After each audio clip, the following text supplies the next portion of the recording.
તો એવું વ્યક્તિત્વ ન બનાવીને આપણે નીકળીને બીજા આનંદ કરે એવું વ્યક્તિ ન બને, એવું વ્યક્તિત્વ નહીં બનાવવાનું. આપણે જ્યાં જાય અહીંયા આનંદ થાય આવું કરવું. આપણે વયા જઈને પછી કોઈક આનંદ કરે એવું નહીં, રાજી થાય. અને આપણે ગુજરાતીમાં કહેવાય ને એ ઝાડ ગઈ ને જગ્યા થઈ.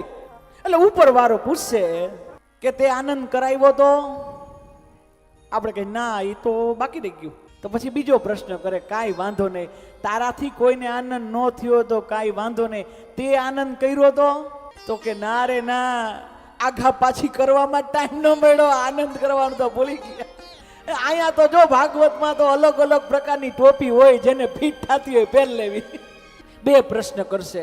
અને આ મારી વાત નથી, તમે બધાય ભણ્યા છો ગુજરાતી, ઉપર ત્યાંથી શું જવાબ દેશે. પણ યાદ રાખજો બીજા કોઈ જવાબ આપી શકે કે ન આપે કે જે લોકોએ કથા કરાવેલી છે ને, જે લોકોએ કથા બેહાડી છે કે જેને આયોજન કર્યા છે ને એ જરૂરથી જવાબ દઈ શકશે કે બાપા ઉપરવાળાને કહેશે કે બે પ્રશ્નમાં મને પાસ કરી દે, કારણ કે મેં કથા બેહાડીને બીજાને આનંદ કરાવ્યો હતો અને મેં કથામાં બેન મેં ખુદ આનંદ કરેલો. મારા વાલા ઉપર હો માર્કે પાસ થઈ જશું જેને કથા કરાવેલી હશે. આ હો માર્કે આપણાથી બીજાને આનંદ થાય છે અને આપણે આનંદ કરીએ છીએ. કથા એ કરે